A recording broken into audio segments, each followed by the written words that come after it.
Hello મિત્રો, ચલો આપણે હેમેટોલોજીની સિરીઝના શ્રી ગણેશ કરીએ. આપણે 1000 MCQના લક્ષ્ય તરફ આગળ વધતા આ રહ્યો પહેલો સેટ, જેમાં આપણે બેઝિક હેમેટોલોજીના 50 MCQ સોલ્વ કરશું. ચલો જોઈએ. અને ગુજરાતીમાં પણ હું તમને એક્સપ્લેન કરીશ, જેથી તમને વસ્તુ સારી રીતે સમજ પડી શકે. What percentage of total body weight does blood constitute in a human body? કહેવા એવું માંગે છે કે માનવ શરીરમાં લોહીનું કુલ વજન છે એ શરીરના કુલ વજનના અંદાજે કેટલા ટકા હોય છે? તો શું જવાબ આવશે આપણો? 7 થી 8% હોય છે. એક સ્વસ્થ પુખ્ત વ્યક્તિ હોય છે ને, આશરે એમાં 5 થી 6 લીટર શું હોય છે? તો કે લોહી હોય છે, બરાબર.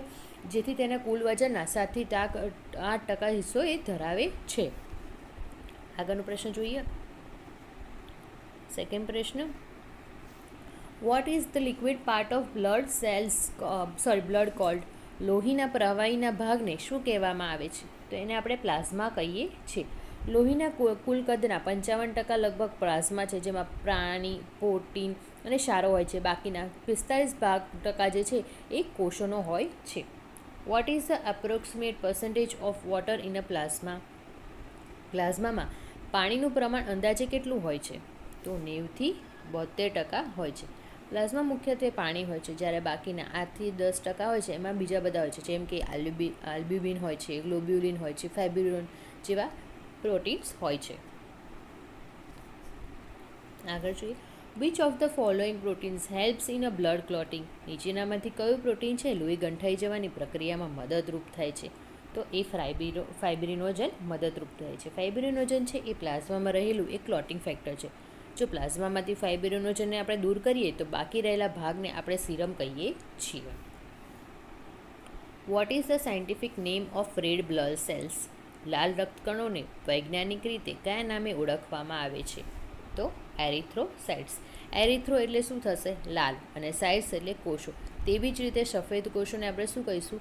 લ્યુકોસાઇટ્સ, અને પ્લેટલેટ્સને થ્રોમ્બોસાઇટ્સ કહેવામાં આવે છે.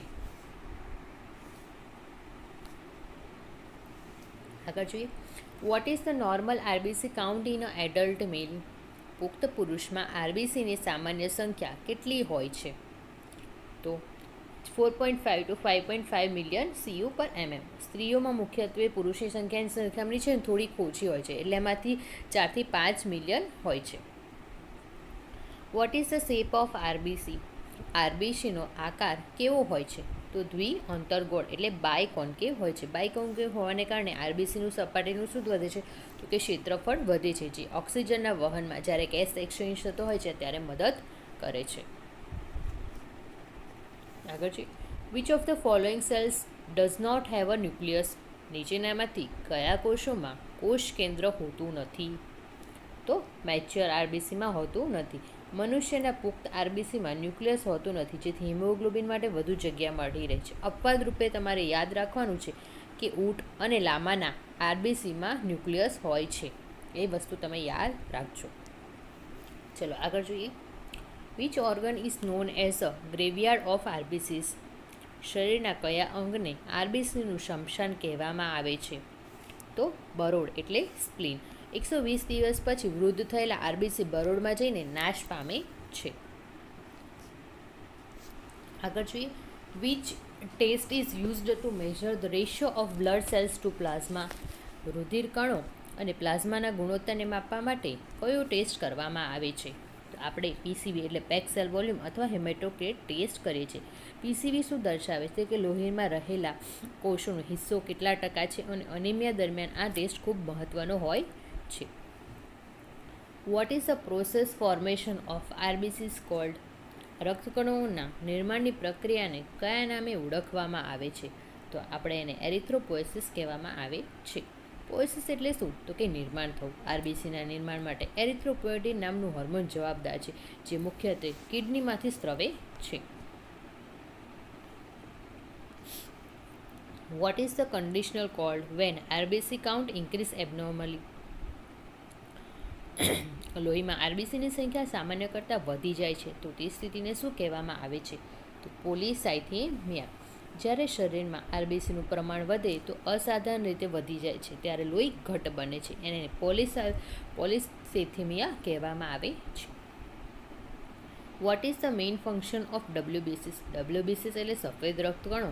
એનું મુખ્ય કાર્ય શું છે?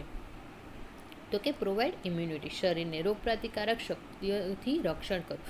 ડબ્લ્યુબીસીને આપણે શરીરના સૈનિકો પણ કહેવામાં આવે છે, કારણ કે તે બેક્ટેરિયા અને વાયરસ સામે લડે છે.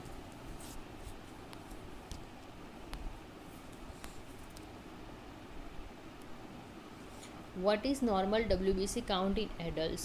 પુખ્ત વયમાં ડબ્લ્યુબીસીની સંખ્યા સામાન્ય રીતે કેટલી હોય છે? તો કે 4000 થી 11000 CU પર mm. બરાબર. જો આ સંખ્યા છે 11000થી વધે ને તો તેને લ્યુકોસાઇટોસિસ કહેવામાં આવે છે, જેથી શરીરમાં ઇન્ફેક્શન થવાનો સંકેત છે. Which of the following are granules?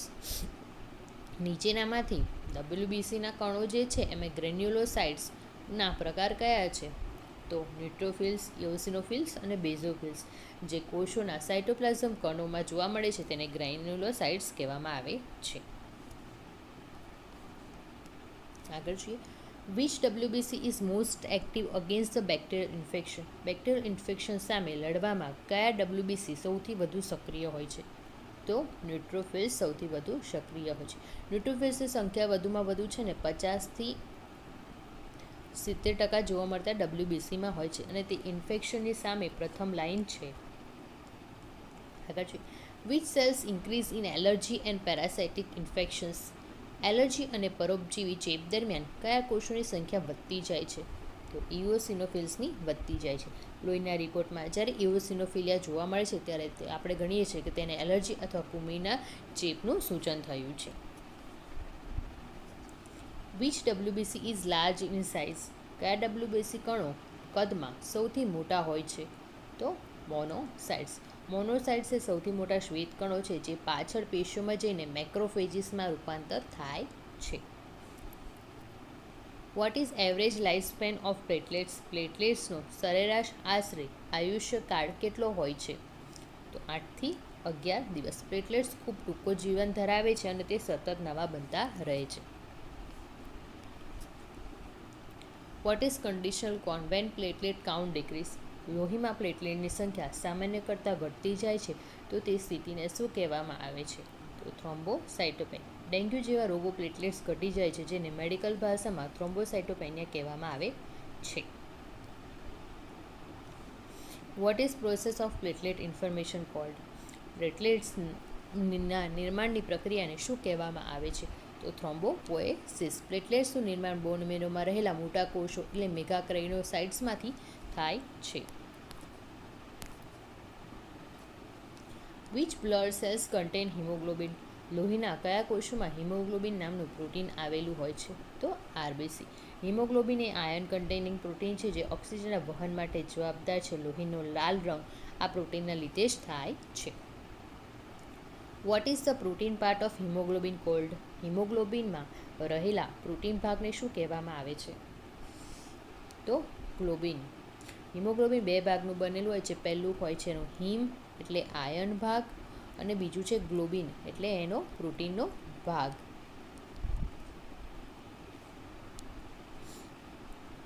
આગળ છે what is the condition called when haemoglobin level decrease? લોહીમાં હિમોગ્લોબિનનું પ્રમાણ ઘટી જાય તો તે સ્થિતિને શું કહેવામાં આવે છે? તો આપણે જનરલી એને એનેમિયા કહીએ છીએ. એનેમિયા છે એટલે પાંડુ રોગના ઘણા પ્રકારો છે, જેમાં આપણે આયર્નની ઉણપથી થતા રોગોમાં કહીએ છીએ. તો આયર્નની ઉણપથી થતો હોય તો આપણે એને શું કહીશું? Iron deficiency anaemia. Which cells release histamine and heparin? Histamine અને હિપેરિનના સ્ત્રાવના કયા કોષો દ્વારા થાય છે? તો એ બેઝોફિલ્સ દ્વારા થાય છે. બેઝોફિલ્સ લોહીમાં ઓછામાં ઓછી સંખ્યા 0 થી 1% હોય છે. બરાબર. અને તે સોજા એટલે કે ઇન્ફ્લામેશન છે, એલર્જીક પ્રક્રિયામાં ભાગ લે છે. Which cells produce antibodies? કયા શ્વેત કણો એન્ટીબોડીનું ઉત્પન્ન કરવાનું કાર્ય કરે છે? તો બી લિમ્ફોસાઇટ્સ. લિમ્ફોસાઇટ્સના 2 પ્રકાર હોય છે. બી સેલ્સ એન્ટીબોડી બનાવે છે અને ટી સેલ્સ છે સીધા કોષો પર હુમલો કરે છે. What is plasma without clotting factor is called? રુધિર રસમાંથી ક્લોટિંગ ફેક્ટર્સ છે જેમ કે ફાઇબ્રિનોજન દૂર કર્યા પછી જે પ્રવાહી વધે છે તેને આપણે શું કહીએ છીએ? તો કે serum.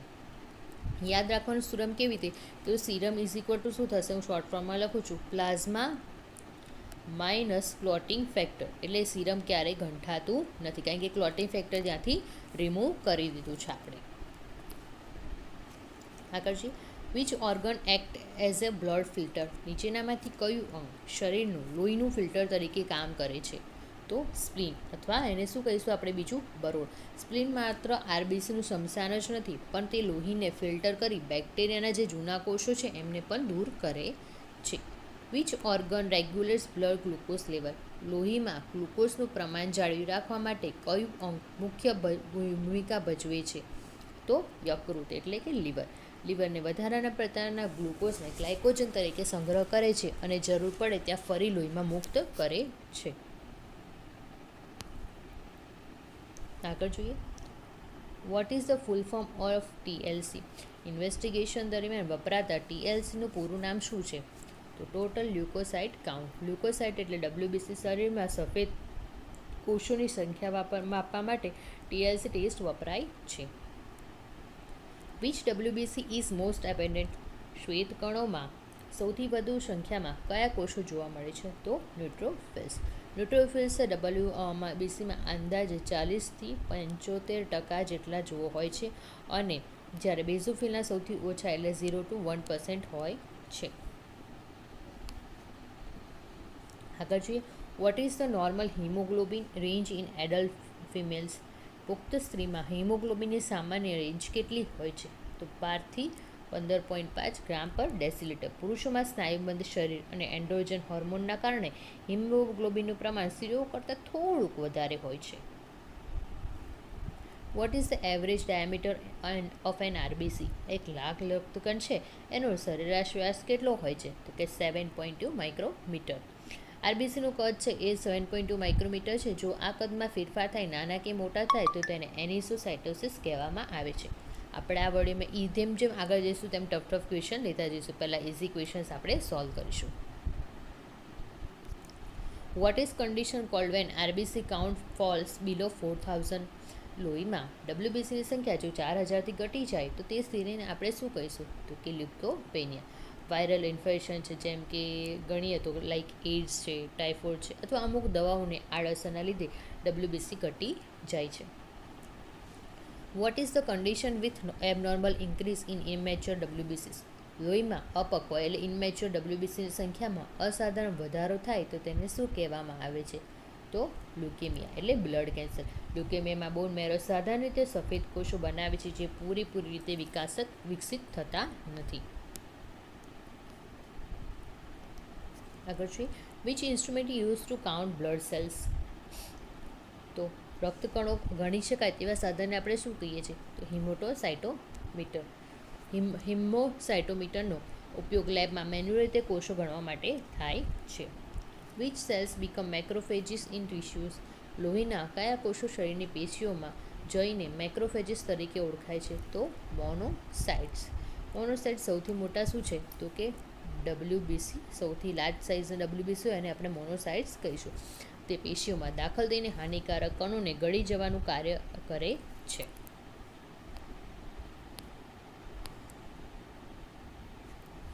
Vote determines blood group on RBC surface? આરબીસીની સપાટની પર કયા પ્રોટીનની હાજરી લોહીના ગ્રુપના કાર્ય તરીકે બ્લડ ગ્રુપ તરીકે કામ કરે છે? તો કે એન્ટીજન્સ. આરબીસીમાં રહેલા એ એન્ટીજન અને બી એન્ટીજનના આધારે આપણો બ્લડ ગ્રુપ એ બી ઓ નક્કી થાય છે. What is the store form of iron in a blood? લોહીમાં આયર્નના સંગ્રહિત સ્વરૂપને શું કહેવામાં આવે છે? તો કે ફેરિટીન. શરીરમાં આયર્નનું કેટલું સ્ટોર થાય છે તે જાણવા માટે સીરમ ફેરિટીન ટેસ્ટ કરવામાં આવે છે. How many lobes are present in a neutrophil nucleus? ન્યુટ્રોફિલમાં કોષ કેન્દ્રના અંદાજે કેટલા ખંડ હોય છે? તો કે આ અંદાજે આપણે ગણીએ તો 2 થી 5 હોય છે. ન્યુટ્રોફિલ્સ એટલે મલ્ટી લોબ્ડ કોષો છે, એટલે વધારે પડતા એક સાથે હોય છે. જેમાં 5થી વધુ જો ખંડ હોય તો તેને હાઇપર સેગમેન્ટેડ ન્યુટ્રોફિલ્સ કહેવામાં આવે છે, જે વિટામિન B12ની ઉણપ સૂચવે છે. Okay. Which cells lack of organelles expect haemoglobin? લોહીના કયા કોષોમાં હિમોગ્લોબિન સિવાય કોઈ પણ અંગિકાઓ હોતી નથી? તો મેચ્યોર આરબીસી. પુખ્ત રક્તકણોમાં ન્યુક્લિયસ, માઇટોકોન્ડ્રિયા કે રિબોસોમ્સ હોતા નથી, જેથી તે વધુમાં વધુ હિમોગ્લોબિન અને ઓક્સિજન સમાવી શકે છે. What is the end product of haemoglobin breakdown causing jaundice? હિમોગ્લોબિનના વિઘટનથી અંતે કયો પદાર્થ બને છે જે કમળા માટે જવાબદાર છે? તો બિલિરુબિન. જ્યારે આરબીસી નાશ પામે છે તો હિમોગ્લોબિનમાંથી શું બને છે? તો કે બિલિરુબિન બને છે. જો લીવર તેને દૂર ના કરી શકે ને તો લોહીમાં તેનું પ્રમાણ વધતા જતાં આગળના દિવસે આપણને કમળો થાય છે. અથવા વોટ ઇઝ લ્યુકોસાઇટ્સ? લ્યુકોસાઇટ્સ એટલે શું? તો ડબ્લ્યુબીસીની સંખ્યા વધવી. સામાન્ય રીતે 11,000થી વધુ ડબ્લ્યુબીસી હોય ત્યારે તેને લ્યુકોસાઇટોસિસ કહેવામાં આવે છે, જે શરીરમાં સોજો કે ચેપ સૂચવે છે. Platelets are fragments of which cells? Platelets કયા મોટા કોષના ટુકડા છે? મેગાક્રેયોસાઇટ્સ. બોન મેરોમાં વિશાળ મેગાક્રેયોસાઇટ્સ કોષ જ્યારે તૂટે છે ત્યારે તેમાંથી હજારો નાના પ્લેટલેટ્સ બને છે. In leukaemia which cell increase abnormally? Blood કેન્સરના દર્દીમાં કયા કોષોની સંખ્યામાં લાખોમાં વધતી જાય છે? તો કે ડબ્લ્યુબીસી. ડબ્લ્યુબીસીમાં બોન મેરો અનિયંત્રિત રીતે સફેદ કોષો બનાવે છે, જેનાથી શરીરના અન્ય કોષ બનવાની ક્ષમતા ઘટી જાય છે. Which protein transport iron in a blood? લોહીમાં આયર્નના વહન માટે કયું પ્રોટીન જવાબદાર છે? તો ટ્રાન્સફરિન. યાદ રાખજો, ફેરેટીન આયર્નનો સંગ્રહ કરે છે, જ્યારે ટ્રાન્સફરિન છે લોહીમાં આયર્નનું વહન એટલે ટ્રાન્સપોર્ટ કરે છે. Which protein is absent in a serum? લોહી ગંઠાઈ ગયા પછી જે પ્રવાહી અલગ પડે છે તેમાં કયા પ્રોટીનનો અભાવ હોય છે? તો ફાઇબ્રિનોજનનો. સીરમમાં ફાઇબ્રિનોજન હોતું નથી કારણ કે તે લોહી ગંઠાવાની પ્રક્રિયામાં વપરાઈ ગયું હોય છે. What is normal haemoglobin level in a newborn? નવજાત શિશુમાં હિમોગ્લોબિનનું પ્રમાણ સામાન્ય રીતે કેટલું હોય છે? તો કે 18થી 23 ગ્રામ પર ડેસીલીટર. જન્મ સાથે બાળકનું હિમોગ્લોબિન પુખ્ત વ્યક્તિ કરતાં ઘણું વધારે હોય છે, જે ધીરે ધીરે સામાન્ય સ્તરે આવે છે. What is another name of haematocrit? હિમોક્રેટને બીજા કયા નામે ઓળખવામાં આવે છે? તો પેક્સેલ વોલ્યુમ તરીકે ઓળખવામાં આવે છે. તે દર્શાવે છે આખા લોહીના વોલ્યુમમાં સેલ્સ મુખ્યત્વે કેટલા ટકા હોય છે. તમારી એક્ઝામમાં આવી રીતે જ કોન્સેપ્શનલ ક્વેશ્ચન પૂછાશે અને વિધાન અને કારણવાળા પણ પ્રશ્નો પૂછાશે, જે ધીરે ધીરે આપણે આગળ જતાં સોલ્વ કરીશું. અને આની પીડીએફ ઓલરેડી મારી ટેલિગ્રામ ચેનલ પર એક્ઝામ ઓરેકલમાં અપલોડ કરી દઈશું, ત્યાંથી તમે પીડીએફ ડાઉનલોડ કરી શકો છો. ચલો લાસ્ટ ક્વેશ્ચન જોઈએ. Where are lymphocytes mainly produce? લિમ્ફોસાઇટ્સનું નિર્માણ મુખ્યત્વે ક્યાં થાય છે? તો કે લસિકાઓ અને બોન મેરો. લિમ્ફ નોડ્સ અને બોન મેરો. લિમ્ફોસાઇટ્સ એ રોગપ્રતિકારક તંત્રનો મુખ્ય ભાગ છે, જે વાયરસ સાથે લડવામાં મદદ કરે છે. જો તમને મારો વિડીયો ગમ્યો હોય તો પ્લીઝ લાઇક, શેર, સબસ્ક્રાઈબ કરવાનું ભૂલતા નહીં. Thank you so much.